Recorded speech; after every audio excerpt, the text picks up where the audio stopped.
guys, welcome back to the channel. If you're new to the channel, thanks for stopping by. People who have been watching for a little while, then thanks for coming back. This is going to be, I think, the third video where we're going to be working on the 83 Olds Cutlass Supreme Hurst Olds. I think this is gonna, I say I think it's going to be video 3 because I'm behind on editing and I haven't actually put out video 2 yet because I don't know what I'm doing with editing and I'm having some issues, so hopefully I'll get that resolved fairly soon. But anyway,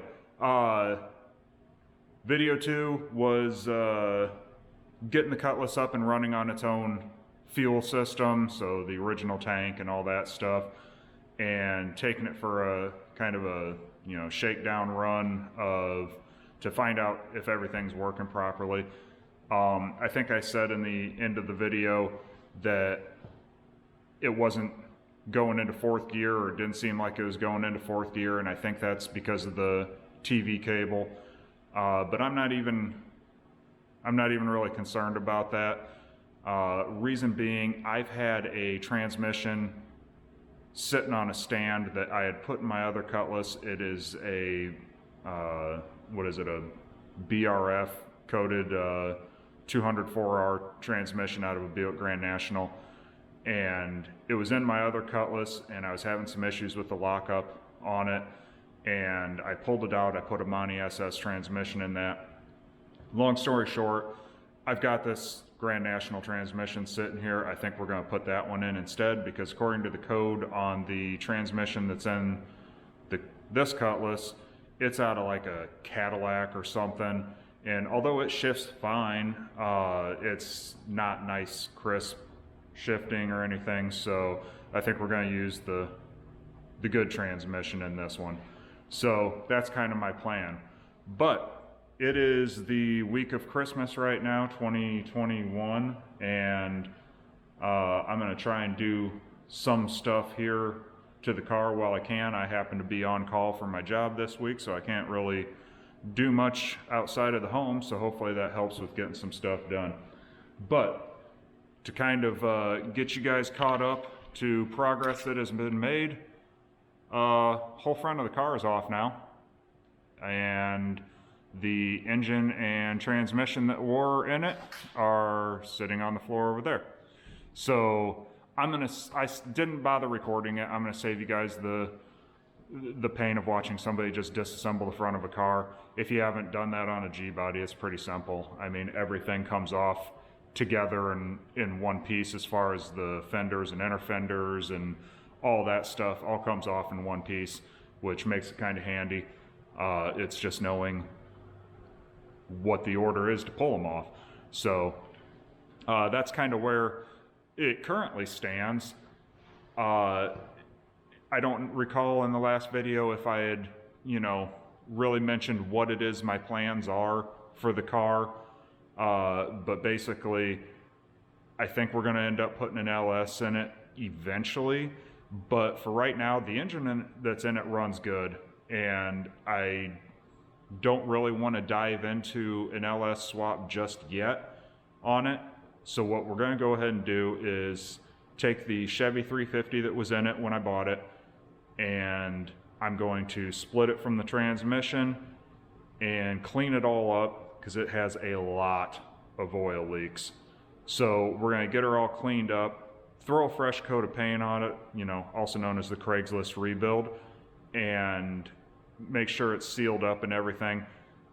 Fix the motor mount situation, the trans mount, all that crap, and throw a driver's side floor pan, driver's side floor pan in it, and throw it back together, and I'm gonna try to run it this next summer. If I can get time off and talk the wife into it, maybe, and depending on where it is, this year, maybe hot rod power tour with it or something, because I've always kind of wanted to do that.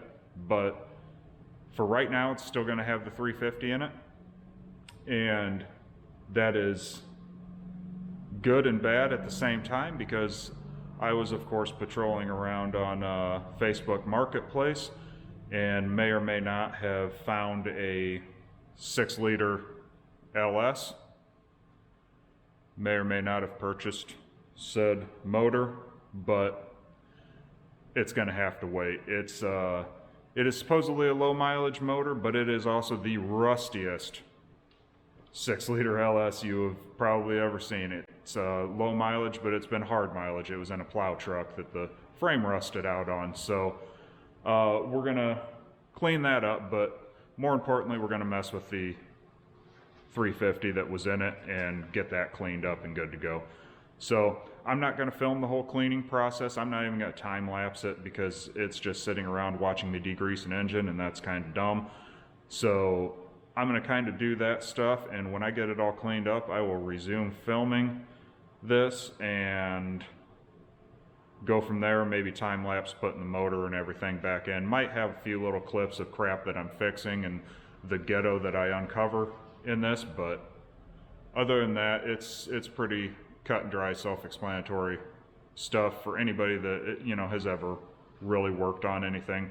It's not really shooting for a tutorial here. So yeah, that's where we're at. Again, thanks guys for watching, and hopefully this video comes out good. I don't lose footage like I did in the first one, and we end up with something that works. So stay tuned. So I figured before I clean it all up, I'd go ahead and show you guys what it is I'm gonna be fixing, and again, not gonna really record the whole thing, but wanted to kind of show you. These are the motor mounts that they had in there. They aren't even attached. I don't even think they welded it down there, because I think what they did is they set the motor in with the mounts already attached and then just booger welded them onto the frame support, both sides. That one's covered in oil, so it looks better. But they obviously used a wire welder, because that's welding wire still sticking off, so I think they just ran it out as far as they could. But that's the type of crap we're going to fix. Also, the cross member that's down there, it's just a piece of C channel. We're going to go ahead and replace that with a legitimate actual cross member. Like I said, it is the week of Christmas, and it has been kind of like Christmas here. Got all sorts of parts that I had ordered up for it. So far, everything's been in stock. Hasn't been an issue with getting any material, but we got a cross member from Summit, some transmission cooler lines that are actual legitimate lines, not something that somebody bent over their knee, like those. Aluminum radiator, I wasn't going to replace the radiator, but once I started tearing into it, I could tell that the old radiator did have some leaking issues on it. Floor pans back there, a bunch of gaskets, giant box filled with bubble wrap that just had these two boxes from Rock Auto in them. One is a water pump for the 350, and the other one is I'm going to go ahead and put a new heater core and the AC coil in the car, just because I don't know if I'm going to end up running AC on it, but it's easier to do it while it's all tore apart and the parts aren't that expensive, so I'm throwing that stuff in new now, just so I don't have to tear into it later.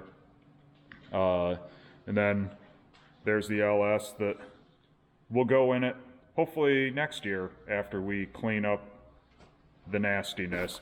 Like I said, it's pretty rusty. I mean, it's pretty grimy and gross, but I gotta do some research. I don't know anything about LS's, so I gotta figure out what half of the crap even is on there. I mean, like, I don't even know what that thing is. I don't know what that sensor is. I don't know why there's tubing and stuff going into the throttle body. I gotta figure that stuff out before I jump into it.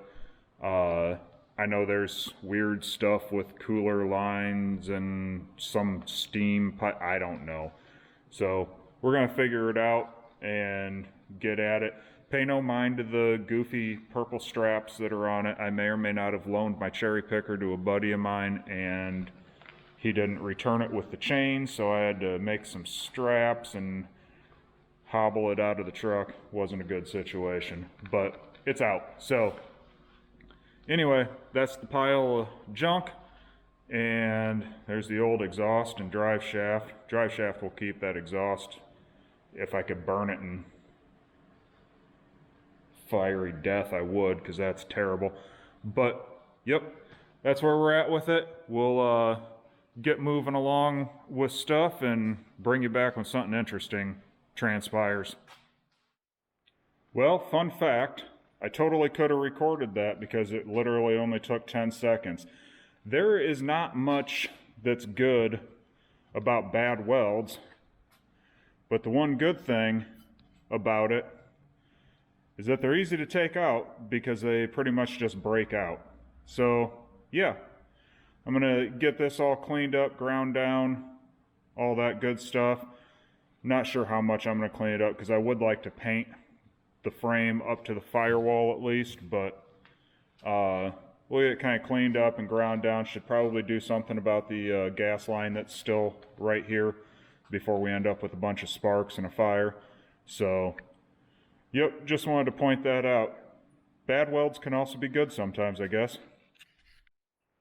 Alright, we got them all ground down and everything, so it's nice and smooth. Before I put the motor mounts in, I'm going to clean it up and degrease everything. Like I said, I want to try and get the frame rails painted back to the firewall for right now. However, wanted to mention, if you are putting a V8 or a Chevy small block in a G body or anything, I know there's some guys that want to switch from a V6 Cutlass to a small block Chevy. That's what I did in my other Cutlass. Just so you know, the holes that you're going to be using are going to be this top front hole, and then the third hole back, and then you're going to be using this slotted hole right here, and then your motor mount will fit just like that, and then your bottom hole down there is going to hang off of the frame. That's how they were from the factory. Same thing over on this side. You got those 3 holes as well. Motor mount will send it in like that. But anyway, I'm going to go ahead and get the rest of the ugly kind of cleaned up underneath it. Try to scrape some of the grease off. Unfortunately, can't take it outside to clean it because it's December in Illinois and it'll just freeze up outside, so we're not rolling it off in freezing weather, and I'm not getting my pressure washer out, so we're going to try to hand wash it without making too much of a mess in here and see what we can make happen. So we'll come back probably when that's done. Nothing else to see here for now. Alright, I may have gotten a little overzealous with the cleaning for right now, but looks a hell of a lot better, I'd say. Went through, got some, I mean, you can see by all the crap down there. I went through about 3 cans of brake clean and a scraper and everything else and cleaned everything up. Got it to where it wasn't at least coated in crap. And then decided to bust out the wire wheel on the grinder, and I mean, it's cleaning up pretty good. I've got some Port 15 that I'm going to put on it eventually here whenever it arrives, but should actually look good. On the plus side, all the steering joints and everything are nice and tight. Boots are still in good shape. I am missing one on the idler arm here, so I'll probably just replace the idler arm. And I'll replace all these cotter pins that are just pieces of wire stuck in there. But I think what I'm going to do is I'm going to end up pulling that steering box off so I can clean back behind it and then clean the actual steering box up real good. I'm debating pulling the upper control arms off so that I can get back in there and get all that. I might end up putting some tubular arms on these eventually. Just don't know. I think I should be safe to unbolt these off and kind of swing them up and get them out of the way. I mean, the spring is down there, so it should all hold. But yeah, for right now, I think it looks pretty decent. It's cleaning up pretty good, actually. it's one nice thing about having an engine that leaks all over the place is it's not really that rusty. So, all right, that's the update for now. All right, guys, it is Christmas Eve and finally got some good weather. It's actually about 50 degrees outside, so I took the opportunity to get the pressure washer and blast all of the crap off of this thing. If I'm sure it was caught in some of the clips of stuff that I've already done, how absolutely filthy and leaky this thing was, but I'd say it didn't turn out too bad. Most of that discoloration you see is where the paint has burn off or whatever. All the valleys and everything were actually absolutely filled with stuff. So it actually cleaned up pretty good. But that's all in preparation for giving her the Craigslist rebuild and just putting a fresh coat of paint on it. That is my main plan, you know, as well as resealing it. That was the main goal, but figured we might as well throw a coat of paint on it. Haven't decided what color to go with just yet. I understand why they went with red before, because it matches the red trim of the car, but that's just tacky looking to me. Not gonna do your typical Chevy orange because, well, that's just ugly. May just end up going black, unless I can find a good, like a silver engine paint or something like that. Might not look too bad. The valve covers I am not going to paint. I actually have to get new valve covers for it. This thing was so greasy I couldn't tell before, but this side right here is actually broken, so that's just gonna leak horribly. So we're gonna get some new valve covers on it. I gotta pull these off and see if there was a reason they went with these, or just because they're fancy Mickey Thompson ones, or if there's actually something done in there that requires extra clearance or whatever. Did see a guy on Marketplace had a set of the Mickey Thompson valve covers that were in real nice shape for like 50 bucks for the pair, so maybe we'll do something like that. Looks like they used to have the fuel pump mounted up here, so yeah, it's also got screws ran through them, so that's tacky. I ordered a new water pump for the front of it, and because I figure if I'm gonna tear everything off and throw paint on it, may as well throw a water pump in there because we'll be in there. But upon looking at it, and I don't know if it shows up on the camera, but yeah, the alternator is actually cocked in there, and I started looking at all the brackets. All the brackets are bent and crappy, so I may end up just ordering a new pulley setup for it and be done with it. I mean, all this crap has to come apart anyway to paint it and get rid of all that red. But yeah, I'm just gonna kind of take a wire wheel to everything and knock off all the crap I can, wipe it down with acetone, and kind of do that. I got a buddy that does sandblasting, or works for a company that does sandblasting. I might take him the intake and see if he can blast it and get it cleaned up a little bit more, get rid of some of the dark spots, just because. All right, so I know in the video here it's all running together, but it's probably been a good week or so since I've worked on the Cutlass. Just been busy with some other stuff. Weather's turned, we're starting to get snow here, so I had to move a bunch of crap around in the garage, get a room in the garage so that I can pull my work van in so it's not in the way, so I can plow snow, yada yada. Progress with the Cutlass has been slow. That, and I'm waiting for parts, but that's kind of how it goes these days. I did throw a coat of paint on the engine, and I'll get it turned around here. I have not taken anything apart yet as far as valve covers, anything like that. I masked off the ones that are on there right now just so they aren't sealed on with paint, but they haven't been, I'm not using those valve covers. We've got issues with them, so I've got new ones ordered. All I did was I made sure the block was cleaned and I painted the block. That was all I was really concerned about. Next thing we're gonna do is put new front seal on it, new timing chain cover, all the gaskets, yada yada. I'm gonna throw a new rear main on it. While I've got it out, I may as well. They aren't that expensive, so that's kind of the plan with it. But I'll kind of turn it around here and show you what I've got so far.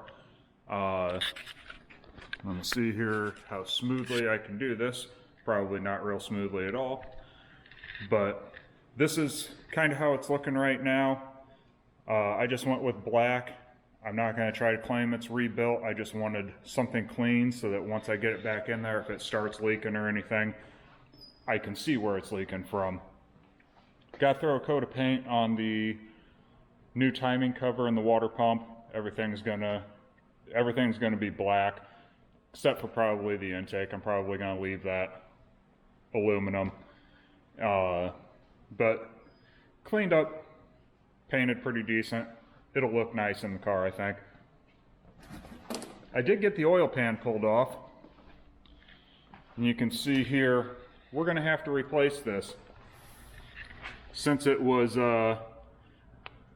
sitting in the engine basically on the cross member, it dented the pan, broke the spot welds on whatever this is called. I don't know if they refer to this as a windage tray when it's down in the oil pan or whatnot.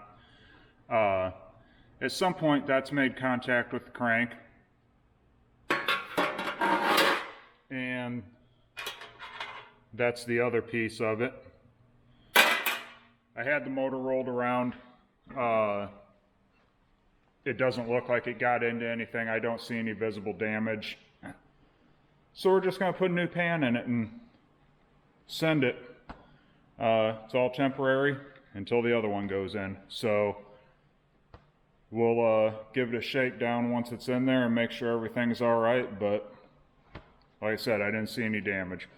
But before I get any further with it, figured I'd let you guys see that, know kind of where I'm at with it.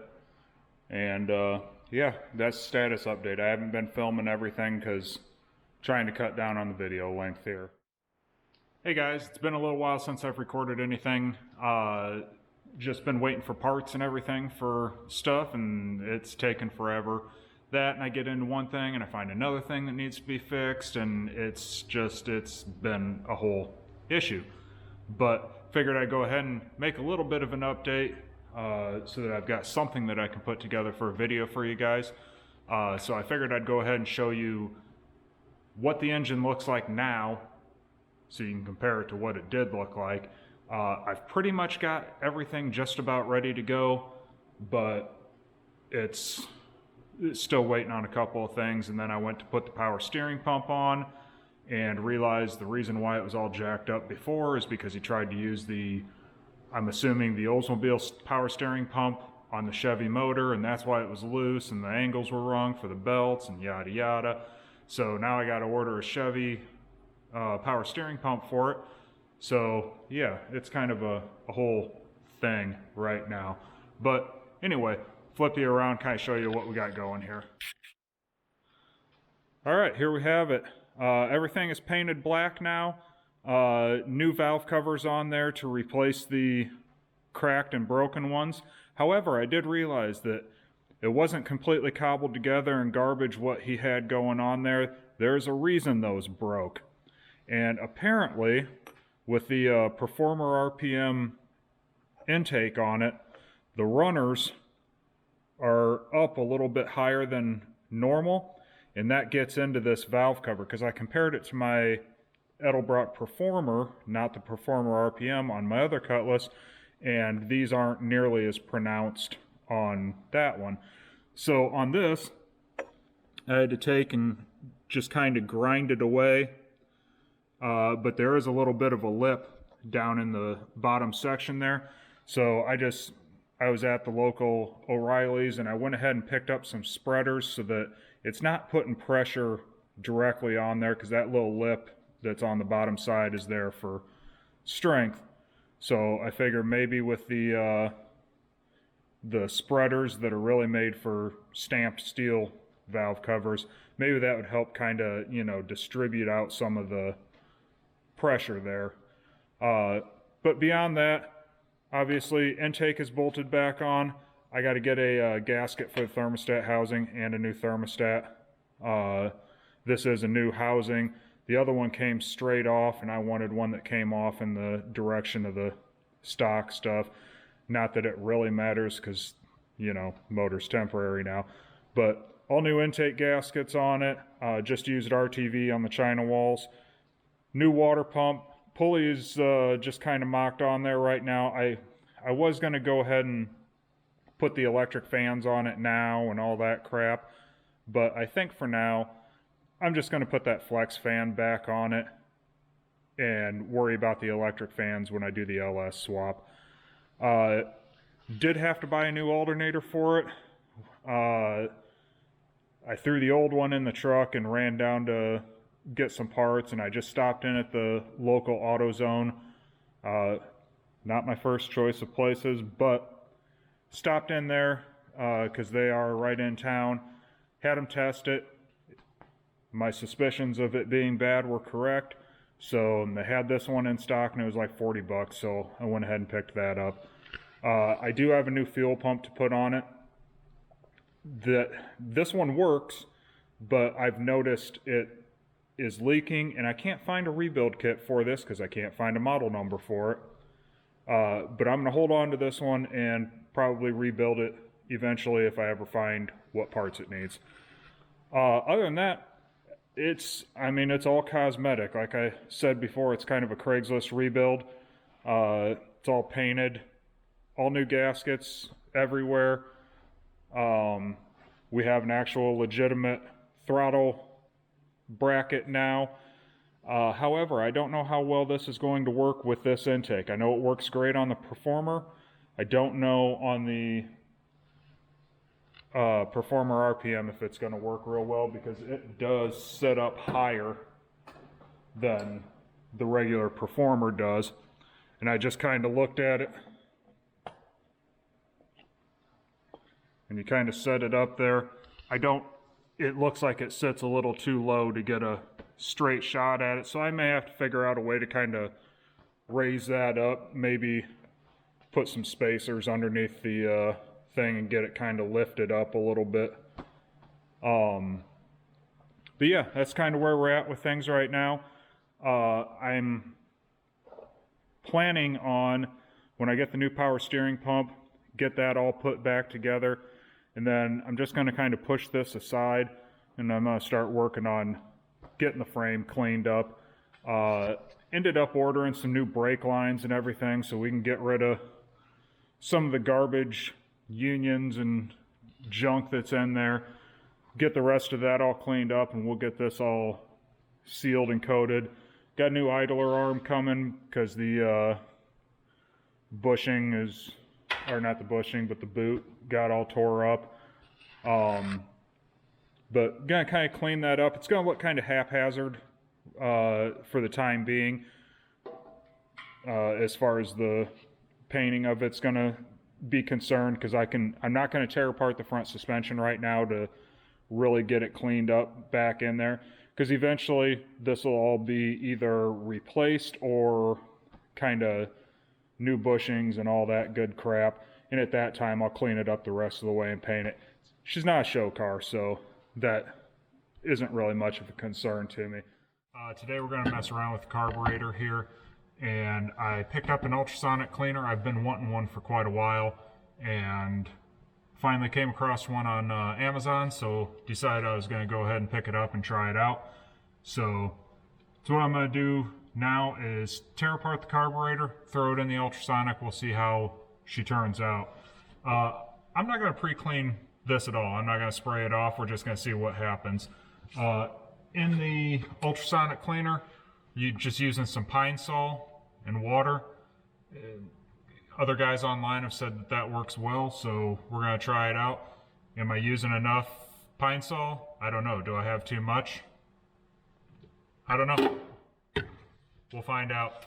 So we're going to tear it apart here and see what we can make happen. The one thing I will say, I ordered, and I don't know how well it's going to work, but I ordered essentially I think what it's called is a spice ball. Basically it's a metal wire grate thing that you put spices in for cooking or whatever, but it latches closed. I haven't received it yet. It's got to come from Ching Chong, China somewhere, but that's what I would like to use in this for small parts, because it's got a wire basket in it, but the holes in the wire basket are big enough that I could see some small parts falling through. Like I said, it hasn't come from China yet. It's probably sitting in the ocean somewhere. Can't get into port because I can't get people to work. But whenever that comes in, maybe we'll give that a shot. In the meantime, we're just going to throw the stuff in there, hope it doesn't fall through the holes in the basket, and see what happens. Probably going to end up fast forwarding through most of this teardown. I am not a carburetor expert. I have taken apart an Edelbrock carburetor before. I'm somewhat familiar with them, but I am not. Don't use this as any sort of tutorial for rebuilding your carburetor. Fair warning.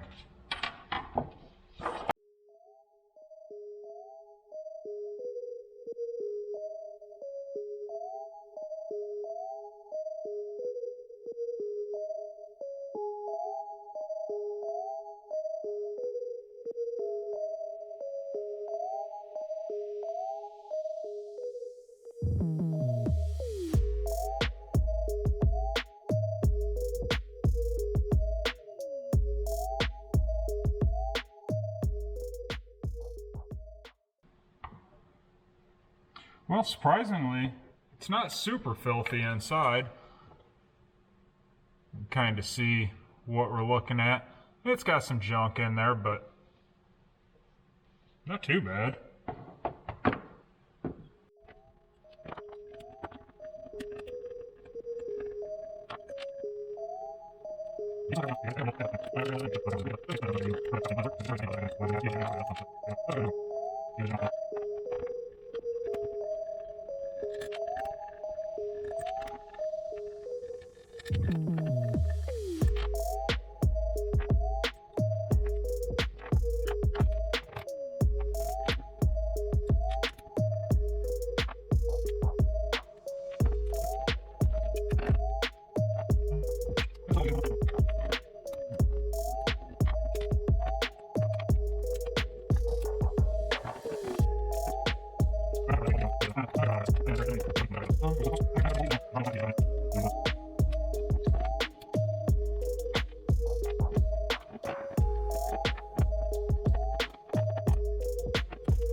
I think that's about as good as it gets. Again, I'm not pulling the choke blade out and all that crap. We're just going to leave it.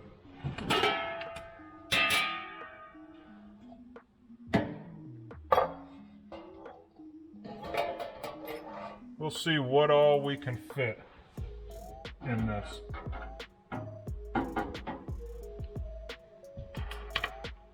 Not sure if we can even fit both halves in.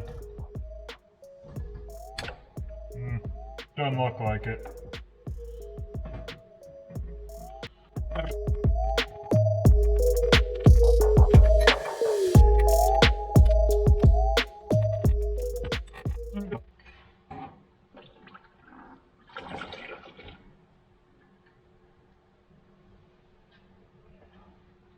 The floats, they are floating, so we'll cook them and see what happens. I did bump this thing on for a second. I know that it's noisy as hell, so we're just going to let it run. We'll come back when it's done, give it a comparison, see what it looks like. Until then, I'm going to shut the camera off, save the battery. Alright guys, so it's the next day. I may or may not have forgotten the main body of the carburetor in the ultrasonic cleaner overnight and just baked the ever-living crap out of it, but it's fine. At that point it's just hot water. But took everything out, putting it back together, and I realized one of my whatever in the hell these are called, seems to be missing the plug in the back side of it. And I thought I noticed that it was missing before I put it in, but didn't compare it to the other one, and the other one has one in it. So I'm not buying one of these, so I'm going to try to attempt to make a JB Weld plug in the end of this, and we'll see how it goes. I just got to be careful I don't pack it full of anything and block something off, but I don't really feel like buying a new one of these, so we're just going to kind of piece it together and hopefully make it work. So I'm going to do that and bring you back in and show you what I end up with. So that's that. Alright, I got the little port on the back of this filled. Just use some JB Weld. You can kind of see what it looks like. Just real carefully, just kind of took some, put it around the edge, and just kind of filled it as I went. Maybe it'll work. I don't know. We'll find out. Other than that, at this point, I'm kind of at a point where I'm ready to put the two pieces back together. I got my floats set at the right levels, and then when you turn it over, they only drop a certain amount. The kit comes with instructions kind of to tell you how to, or where to set that stuff. Because it's not like it's something I do all the time and I have it memorized. But like I said, not really a carburetor rebuilding lesson, but just kind of showing you what I ran into on this one. We'll come back when it's all put back together, and whatever it is we're going to work on next with the car, I don't know, because it'll be a while before this actually gets fuel and gets started up. So that's where we're at. Alright guys, I'm trying to keep track of where I stopped recording and what the last thing you guys saw was. But I believe the last thing I was doing was I cleaned the carburetor up on it. So that all turned out well and good. I assume we'll see if that plug that I put in actually works. But it's actually been probably about a month since I did that. And I have done a little bit of work on the car, but not a whole lot. But I'll just kind of get you caught up with kind of where we're at with things, and then let you know kind of what I'm going to be moving towards doing. I'm not going to end up getting the motor and transmission in it right away and putting it all back together. I can't bring myself to throw that all in there without replacing that floor pan first. If you watched in the previous videos, saw that the floor pan was rusted out on it. So I can't not do that right away. It's bad. So it will kind of change how we go about doing things.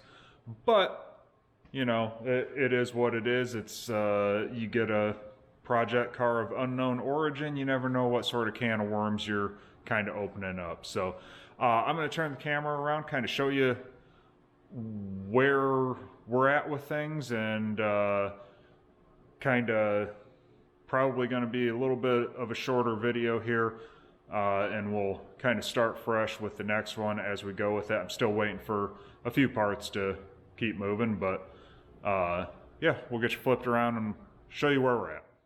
Alright, so here is the motor. It is now pretty much all complete. There is a bolt missing on the fan. None of that's tightened up, because I'll probably pull that all apart when I hook it up to the cherry picker and everything. Carburetor's just kind of sitting on there, as well as this air cleaner that I don't know if it'll fit, but she ended up cleaning up pretty good. I'm happy with that. Got the bracket for the throttle cable and TV cable kind of jacked up. Yeah, it's ghetto. It's just got some studs on there and some bolts blocked up on there, but I think it'll work. Again, temporary, hopefully. I did get the Grand National transmission all figured out as far as the wiring and everything on that with the torque converter lockup. I had put a lockup kit in it before, but I robbed it to put it in the other transmission, and then bought another one and put it back in here. New torque converter lockup solenoid, all that crap. put that all in there, new pan gasket. It's ready to go back in, and then once it's in, I can wire up everything with that. So that is all good to go. I had already replaced most of the seals on this, but I did put a new dipstick seal on it. God, yeah, it's basically ready to go. The frame. I threw a coat of paint on it. I did not end up using Pour 15 on it. I just ended up using the Rust-Oleum Farm and Implement paint and just shot it on there real quick. I don't think it looks too bad. It's not perfect, but it isn't terrible, so we'll call it good. I have noticed that I've got signs of something leaking on the floor. It's power steering fluid. It is out of the power steering box, and it is out of the front seal there. Got on rockauto.com, ordered a rebuild kit for that, which according to my phone that just dinged at me a couple minutes ago, supposedly that's sitting in my mailbox. So I'm going to tear that box off and rebuild that. So might try to put that in the video. There's already a couple other videos on YouTube if you want to check out how to do that, but I can't see myself spending the money for a whole new steering box. Plus I am assuming this probably still has the original quick ratio steering box, and last time when I bought one from my other Cutlass, they're basically unobtainium. So yeah, we're gonna try rebuilding it. But other than that, like I said, it's painted up, cleaned up. Obviously I didn't do anything with the upper A-arms and all that crap. It'll all be torn apart later. Still haven't done anything with the heater core AC yet. Not worried about that. Like I said, I'm not going to put the engine in yet because the floor pan welds up to this flange right here. So I'd like to have access to this to be able to drill out spot welds and all that good crap. I did go through and excuse the mess in the garage here. Being wintertime and everything, I've kind of had to consolidate everything into one stall here, but I did pull the interior out and basically had to set it up on top of it. Sorry about that. Set it up on top of it because it was well, running out of space. But yeah, I did get the carpet pulled out and everything. Floor pan on this side is actually not bad. There's just a few areas with a little bit of surface rust. We're going to clean those up. I will probably pour 15 that. Let me get around to the other side and I'll show you how bad that is over there. I did end up, I mean, I have the replacement front floor pan for it, but it's just sitting in here right now. Let's see if I can get some light for you. There we go. Yeah, the passenger side pan actually isn't too bad. Like I said, just some surface rust.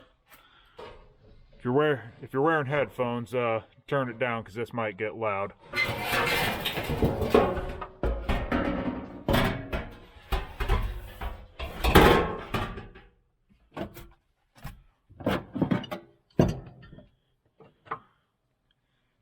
So, there's our driver's floor pan, and it feels solid back here, but as I started to kind of grind off some of the rust, I did find there's some pinholes, like one right there.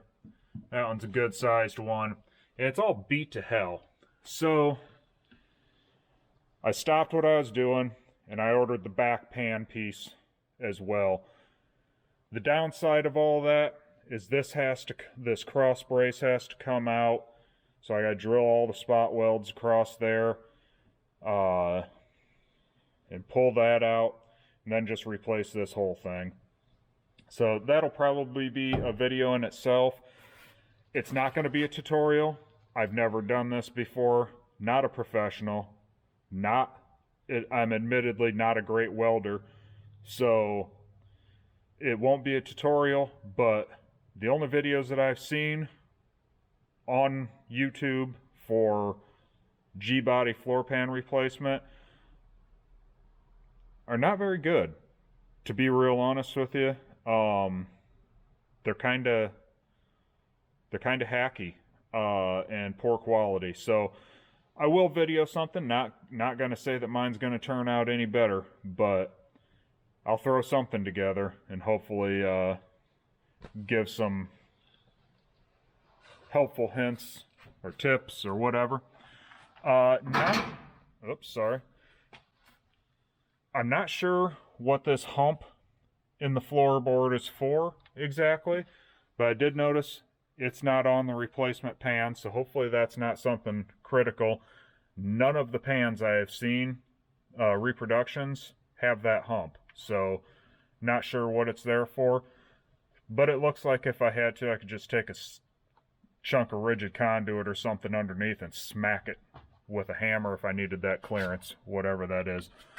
But it does look like the floor pans, the replacement floor pans do follow the factory seam and everything, and this is all surface rust. This is all still real solid, so we'll clean all this crap up, treat it, but it should all be still intact through there. The rocker panels, as you saw in the earlier videos, are trash. I did order some replacement rocker panels here from gbodyparts.com, and I also ordered the inner rockers, but those apparently go all the way back into here, which can of worms turned into I ordered new quarter panels. Those came in.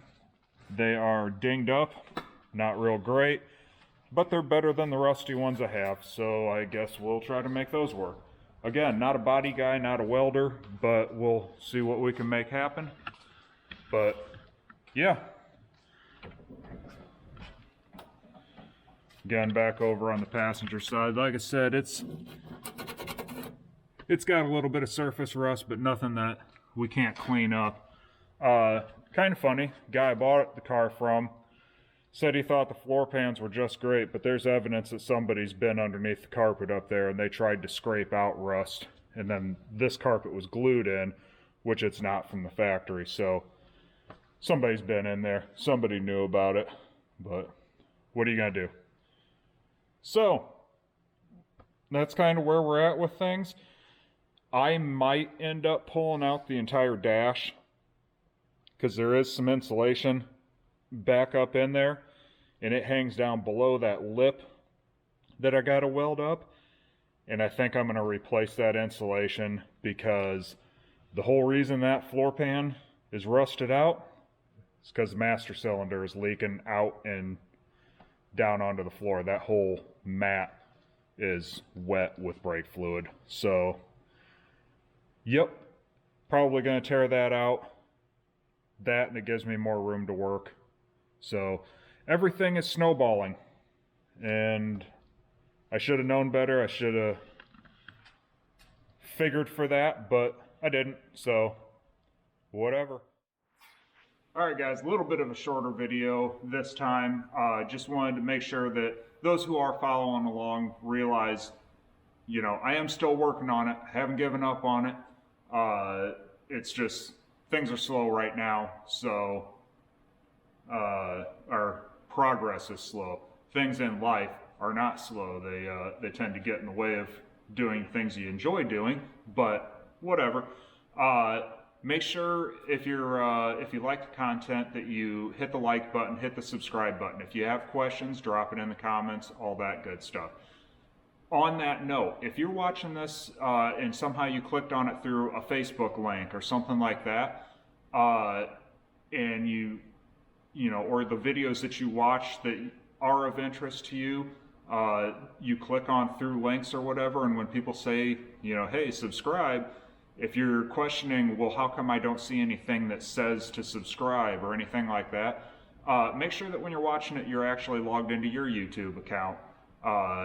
It's free to have an account. If you don't have one, sign up for an account, and then you can you can subscribe to channels, and that way it's easier to find the content that you actually like. Nobody ever explains that. I watched stuff on YouTube for years and had no clue that that was even a thing. So maybe try that out, maybe that'll help. Anyway, as far as stuff goes on this, I am, like I said, waiting for the rear floor pan on this. Try to make a video kind of doing just the floor pan, and I'll muddle through it and y'all can come along with me for that ride. I don't have a clue what the hell I'm doing, and I don't claim to, so we'll go with that. But anyway, like I said, progress will be a little bit slow, but stick with me and we'll get her back on the road here eventually. So we'll catch you next time, and hopefully we can have a little bit more forward progress and a little less backwards progress. So we'll see you next time. Thanks.